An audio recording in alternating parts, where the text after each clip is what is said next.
जय हिंद dear students. और टाइम स्पीड डिस्टेंस की थर्ड वीडियो में आप सभी का स्वागत है और I hope you all are enjoying time speed distance series. और आज हम तीसरी वीडियो पर हैं जिसमें हम बात करने वाले हैं प्रॉब्लम्स ऑन ट्रेन्स पे। ठीक है, तो प्रॉब्लम्स ऑन ट्रेन पे बात करने से पहले और उसके कुछ रूल जान लेते हैं, क्या क्या चीज़ें हमें ध्यान रखनी होती हैं।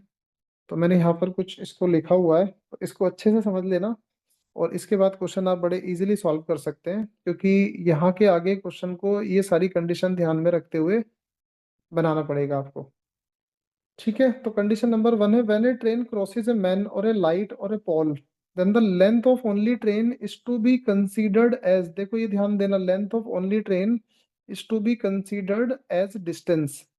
ठीक है, जब भी कोई ट्रेन किसी मैन को, किसी लाइट को या किसी पोल को क्रॉस करती है तो केवल अपनी लेंथ कवर करती है ट्रेन, बिकॉज इनमें से ना तो मैन की लेंथ होती है, ना लाइट की लेंथ होती है, ना ही पोल की लेंथ होती है।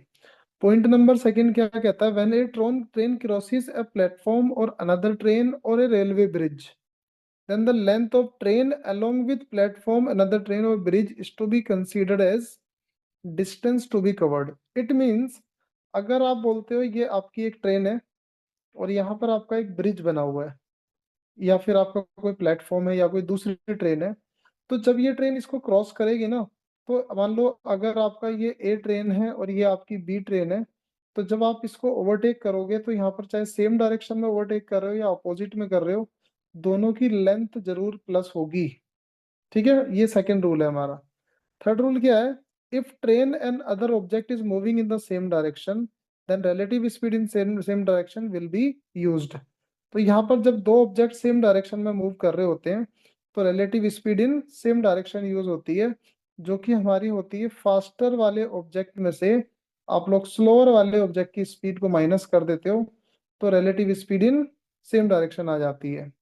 और लास्ट पॉइंट जो आपको ध्यान रखना है वो है, if the train and other object is moving in opposite direction then relative speed in opposite direction will be used. ठीक है, तो यहाँ पर क्या हो रहा है कि अगर दो ट्रेन ऑपोजिट डायरेक्शन से आ रही हैं, या ये स्पीड की बात हो रही है point number third and fourth में, तो अगर मान लो ये वाली ट्रेन पी है और ये वाली ट्रेन क्यू है, तो अगर इनकी स्पीड की बात आप करोगे तो यहाँ पर क्या होगा, पी प्लस क्यू स्पीड बनेगी जिससे कि एक दूसरे को ओवरटेक करेंगे। तो ये चार रूल हैं जो आपको ध्यान रखने पड़ेंगे हर एक क्वेश्चन को सॉल्व करने के लिए। Otherwise full fledge time speed distance के बेसिक क्वेश्चन होते हैं प्रॉब्लम्स ऑन ट्रेन वाले।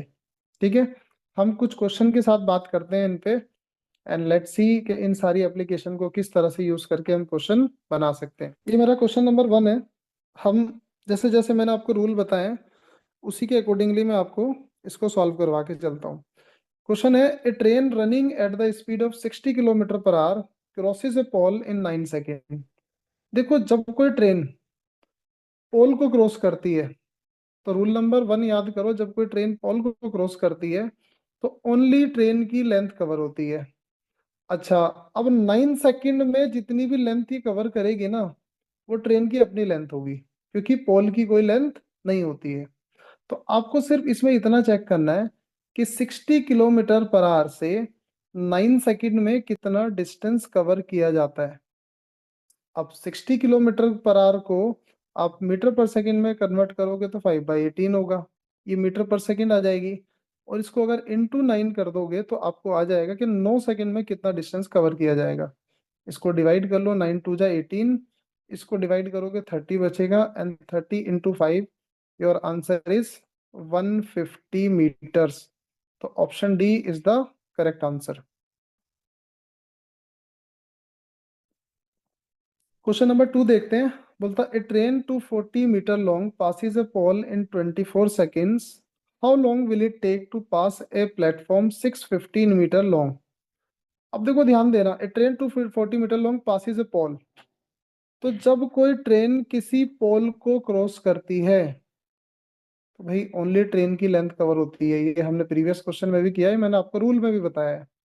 तो ओनली ट्रेन जो है वो 240 मीटर की डिस्टेंस को 24 सेकंड में कवर करती है। तो इसका मतलब ये हुआ कि अगर 240 मीटर 24 सेकंड में होता है तो it means the train is moving at the speed of 10 metre per second. तो 10 मीटर पर सेकंड पे मूव करती है ट्रेन। अब बोला how long will it take to pass a platform 650 metre long. अब रूल नंबर 2 पे जाना, जो मैंने आपको फर्स्ट पेज पे बताया है। वहाँ क्या है, जब कोई ट्रेन प्लेटफॉर्म को क्रॉस करती है तो ट्रेन प्लस प्लेटफॉर्म दोनों के डिस्टेंस को कंसीडर किया जाता है हमारे फॉर्मूले में। दोनों की लेंथ को एज ए डिस्टेंस माना जाता है।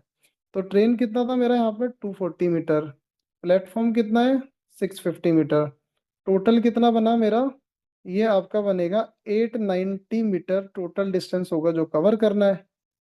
और 890 मीटर अगर आप 10 मीटर पर सेकंड से कवर करते हो, 10 मीटर पर सेकंड से कवर करते हो, तो आपको जो टाइम लगने वाला है वहां पर वो कितना लगेगा, 89 seconds. And this is your correct answer number B.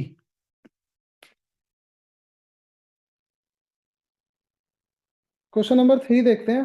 बोलता the length of the bridge which a train 130 metre long and travelling at 45 kilometre per hour can cross in 30 second.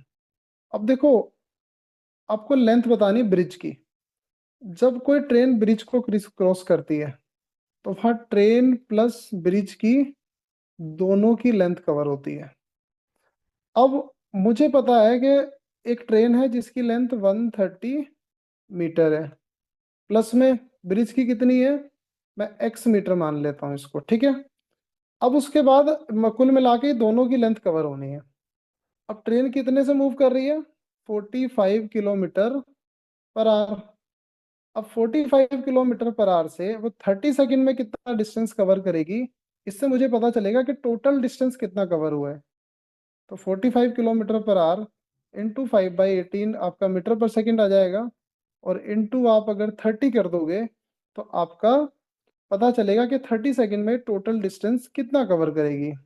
हम 9 से डिवाइड करते हैं 2 आ जाएगा, और ये 9 से डिवाइड करने पे 5 आ जाएगा। इसको 2 से डिवाइड करते हैं 15 आ जाएगा, ठीक है।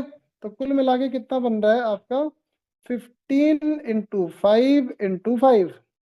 तो भाई अब आप ऐसे लगा लो, 15 इंटू 5 हो गया आपका 75। और 75 को जब आप 5 से मल्टीप्लाई करोगे तो 375 मीटर का टोटल डिस्टेंस आता है हमारा। अब 375 ना, ट्रेन प्लस ब्रिज दोनों मिला के। अब यहाँ पर आप इक्वेशन में एक्स की वैल्यू निकालने के लिए आप क्या करोगे, 130 आपकी ट्रेन है, ब्रिज आपका एक्स है, और टोटल है 375 के इक्वल। अब x की वैल्यू अगर आपको निकालनी है तो 375 माइनस 130 आप करोगे, आपको जो डिस्टेंस मिलेगा वो होगा 245 मीटर। और यही आपकी ब्रिज की लेंथ है। इसके बाद क्वेश्चन नंबर 4 की साइड मूव करते हैं। बोलता है a train passes a station platform in 36 second and a man standing on the platform in 20 second. अब देखो एक बात ध्यान देना कि कोई ट्रेन है जब स्टेशन प्लेटफॉर्म को क्रॉस करती है तो ट्रेन प्लस स्टेशन का जो डिस्टेंस है उसको क्रॉस करने में कितना टाइम लग रहा है, 36 सेकेंड्स। तो देखो जब स्टेशन को करेगी तो दोनों का होगा, ठीक है। उसके बाद बोला ए man standing on platform in 20 second. तो जब कोई ट्रेन मैन को क्रॉस करती है तो ओनली ट्रेन की लेंथ कवर होती है। तो ओनली ट्रेन को कवर करने के लिए इसको 20 सेकेंड लग रहा है। तो इसका क्या मतलब हुआ कि ट्रेन प्लस स्टेशन को अगर 36 सेकेंड लगता है, तो मैं ऐसे लिख ले रहा हूँ T+S। अगर आपका 36 है, उसमें से T की वैल्यू आपकी 20 है और S हमें पता नहीं है, इज इक्वल टू 36। तो स्टेशन के लिए लगने वाला जो टाइम होगा वो आपका होगा 36 - 20 इज इक्वल टू 16 सेकेंड। बिल्कुल ऐसा ही है।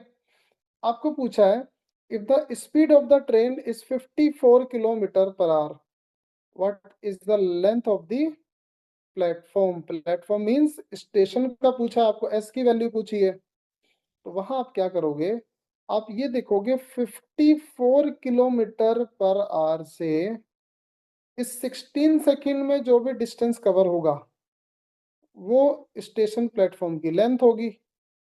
तो 54 किलोमीटर पर आवर को आप 5/18 करोगे, मीटर पर सेकेंड आ जाएगा। इंटू 16 करोगे तो आपका वो डिस्टेंस कवर आएगा जो स्टेशन प्लेटफॉर्म के लिए हो रहा है आपका। तो 18 3 जा 54 हो गया आपका, 16 5 जा 80, और 80 इंटू 3 आपका हो जाता है 240। तो इस क्वेश्चन का जो करेक्ट आंसर बन के आता है वो 240 मीटर हो जाता है। देखो बेसिकली जो फर्स्ट पेज पे मैंने आपको 2-3 रूल बताए हैं, अगर आप उनको ध्यान रख रहे हो तो क्वेश्चन हमारे नॉर्मल टाइम स्पीड डिस्टेंस वाले कंसेप्ट से सॉल्व हो जाते हैं। अब देखो यहाँ ना रिलेटिव स्पीड वाला क्वेश्चन है ये, इसमें बोला है a train 125 metre long passes a man running at 5 kilometre per hour in the same direction in which the train is going in 10 second. अब देखो आपको ये देखना पड़ेगा कि भाई अगर मान लो ट्रेन की स्पीड ट्रेन की speed x kilometre per our रही है, ठीक है, उसमें से 5 किलोमीटर पर आवर आप माइनस करोगे तो आपकी ट्रेन की जो है ना वो रिलेटिव स्पीड आएगी। ट्रेन की रिलेटिव स्पीड बनेगी 5 माइनस करने के बाद, ठीक है। अब ये कैसे निकलेगी? अब ये ऐसे निकलेगी कि भैया आप 125 मीटर का डिस्टेंस जो है ना वो 10 सेकंड में कवर करते हो। तो 125 metre is the distance, 10 second is the time. तो आपने इसको डिवाइड किया, डिस्टेंस अपॉन टाइम आपका जो होता है वो स्पीड होता है। तो स्पीड आ गई 12 मीटर पर सेकेंड, ओ सॉरी 12.5 मीटर पर सेकेंड। आपको पूछा द स्पीड ऑफ ट्रेन, अब ऑप्शन यार किलोमीटर पर आवर में दिया हुआ है।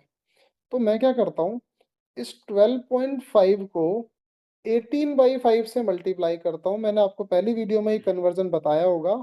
तो 18/5 से इसको मल्टीप्लाई करता हूँ तो ये आपका 2.5 आ जाएगा, और 18 इंटू 2.5 होता है 45 किलोमीटर पर आवर। अब देखो 45 किलोमीटर पर आवर बेशक हमारा आ रहा है, बट अभी भी ये आंसर नहीं है, क्योंकि 45 किलोमीटर ये अभी रिलेटिव स्पीड है। 45 किलोमीटर पर आवर मेरी रिलेटिव स्पीड है, जो ट्रेन की ओरिजिनल स्पीड में से 5 माइनस करने के बाद बनी है। तो ये हुआ कि ट्रेन की ओरिजिनल स्पीड मैंने x ली थी, तो x माइनस 5 अगर आपका 45 है तो ओरिजिनल x की वैल्यू निकालने के लिए आपका 45 प्लस 5 होगा, और ये आपका बनेगा 50 किलोमीटर पर आवर। तो इस क्वेश्चन का जो करेक्ट आंसर है वो 50 है, नॉट 45।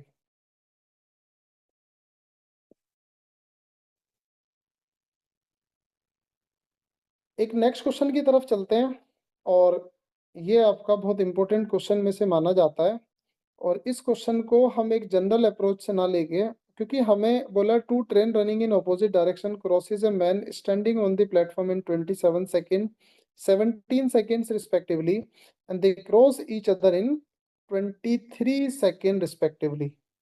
अच्छा एक बात बताओ, जब कोई ट्रेन किसी मैन को क्रॉस करती है तो अपनी लेंथ कवर करती है, तो इसका मतलब पहली ट्रेन अपनी लेंथ कवर करने के लिए 27 लगाती है, और सेकंड ट्रेन अपनी लेंथ कवर करने के लिए 17 सेकंड लगाती है, और दोनों एक दूसरे को क्रॉस करने के लिए 23 सेकंड लगाती है। तो मैं क्या करता हूँ, दो ट्रेन मानता हूँ ए एंड बी। तो मैं इसकी इस ए की स्पीड मानता हूँ x मीटर पर सेकंड, क्योंकि सेकंड में टाइम दिया हुआ है मुझे, और दूसरी की स्पीड में मानता हूँ y मीटर पर सेकंड, ठीक है। अब जब दोनों ट्रेनें ना मैन को क्रॉस करती हैं तो इसका मतलब ये हुआ कि यहाँ पर अगर आपको पहली वाली ट्रेन की लेंथ निकालनी है तो लेंथ कैसे निकलती है, डिस्टेंस होता है बेसिकली। तो speed into time is equal to distance. यहाँ पर आपका speed into time is equal to distance, ठीक है, बिल्कुल ऐसे ही होगा। तो ये हो जाएगा आपका 27x, और ये आपका हो जाएगा 17y। अब देखो इसके बाद समझना, दोनों को एक दूसरे को पास करने के लिए कितना टाइम लगता है, 23 सेकेंड। अच्छा अब मुझे ये बताओ, जब दो ट्रेन आपस में एक दूसरे को ओवरटेक करती हैं तो उन दोनों की लेंथ तो प्लस होती है, और लेंथ क्या है, एक है 27x प्लस 17y, ये लेंथ हो गई। और जब अपोजिट में आती है तो दोनों की लेंथ भी दोनों की स्पीड भी प्लस होती है। तो स्पीड कितनी है, पहली वाली की x है और दूसरी वाले की y है। और ये इसको distance upon speed is equal to time कितना लगता है, 23 सेकेंड्स। ठीक है, अब इसको सॉल्व करते हैं। ये हो गया आपका 27x plus 17y is equal to, ये x प्लस वाई उधर जाके 23 से मल्टीप्लाई हो जाएगा। ऐसे ही रख लेते हैं इसको x प्लस वाई। तो ये बनता है आपका 27x plus 17y is equal to 23x plus 23y। अब आप क्या करोगे, y वाले वेरिएबल को एक साइड ले आते हैं और x वाले को एक साइड ले आते हैं। तो ये आपका बना 27x माइनस 23x। ठीक है, और इज इक्वल टू आपका कितना बनेगा, 23y माइनस 17y। इसको सॉल्व कर लेते हैं, माइनस करने पे ये आपका बचेगा 4x और ये आपका बचेगा आई थिंक 6y। तो इन जनरल अगर आपका 4x is equal to 6y है तो x अपॉन y का जब आप रेशो बनाओगे तो ये आपका 6:4 बनेगा, विच इज 3/2। और यही आपसे पूछा गया था, x और y हमारी क्या थी, स्पीड, पहली और सेकंड वाली। तो यही इसका स्पीड का रेशो बनेगा 3:2। तो बी वाला इज द करेक्ट आंसर।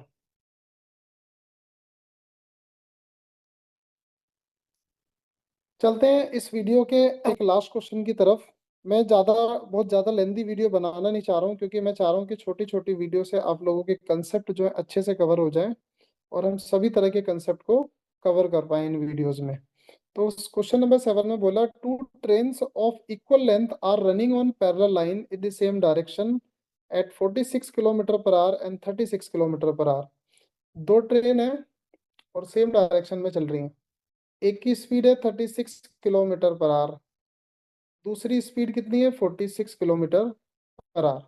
अब देखो ये सेम डायरेक्शन में अगर चलती हैं तो सेम डायरेक्शन में रिलेटिव स्पीड आपको याद होगा, फास्टर मूविंग ऑब्जेक्ट में से स्लो मूविंग मूविंग वाले ऑब्जेक्ट को माइनस किया जाता है। तो 46 माइनस 36, तो रिलेटिव स्पीड हमारी बन रही है 10 किलोमीटर पर आवर। बिल्कुल ऐसा ही है। चलो आगे पढ़ते हैं क्वेश्चन को। The faster train passes the slow train in 36 second. अब देखो, फास्टर ट्रेन स्लोअर ट्रेन को 36 सेकेंड में क्रॉस करती है। अब क्रॉस करने से पहले सबसे पहले एक चीज ध्यान रखना, मैं फास्टर ट्रेन को T1 ले ले रहा हूँ और स्लोअर ट्रेन को T2 ले ले रहा हूँ। तो जब दोनों ट्रेन एक दूसरे को क्रॉस करेंगी तो लेंथ उनकी दोनों की प्लस होगी, T1 प्लस T2। और इन दोनों की लेंथ को कवर करने के लिए उसको 36 सेकेंड लग रहा है। और डेफिनेटली किस स्पीड से ओवरटेक होगा, 10 किलोमीटर पर आवर से, बिकॉज सेम डायरेक्शन में रिलेटिव स्पीड से ओवरटेक होता है। तो आप ये देखोगे कि इस 10 किलोमीटर पर आवर से 36 सेकेंड में जो भी डिस्टेंस कवर होगा वो इन दोनों ट्रेन की लेंथ होगी, क्योंकि ये दोनों ट्रेन इक्वल है। तो हमें आगे फर्दर डेटा की जरूरत नहीं है। तो 10 इंटू 5/18 आप करोगे तो आपको क्या पता चलेगा, इससे आपको पता चलेगा मीटर पर सेकेंड का स्पीड। और इंटू 36 कर दोगे तो 36 सेकेंड में ये कितना डिस्टेंस कवर करेगी वो भी पता चल जाएगा। तो 18 को 36 से डिवाइड करो, 2 आ गया। तो 10 इंटू 5 इंटू 2। तो इन जनरल इस रिलेटिव स्पीड से 36 सेकेंड में जो डिस्टेंस कवर हो रहा है वो हो रहा है 100 मीटर का। और वो जो 100 मीटर है ना, वो T1 प्लस T2 दोनों का लेंथ है। और क्वेश्चन में इक्वल बोला हुआ है, और T1 और T2 इक्वल अगर हैं तो बेसिकली अगर दोनों की लेंथ 100 है ना, तो इसमें T1 भी आपका 50 मीटर होगा और इसमें आपका T2 भी आपका 50 मीटर होगा। तो मेरे ख्याल से इस वीडियो के साथ आपको प्रॉब्लम्स ऑन ट्रेन की जो इशू था वो रिजॉल्व हो चुका है। और इसके बाद हम लोग जो नेक्स्ट वीडियो लेकर आएंगे वो आएंगे बोट एंड स्ट्रीम पे। ठीक है, होपफुली आप लोगों को अभी तक की सारी वीडियो क्लियर हैं। आप लोगों को प्रीवियस वाली जो भी वीडियो है इसके डिस्क्रिप्शन लिंक में मैं उन वीडियो का लिंक भी डाल दूंगा।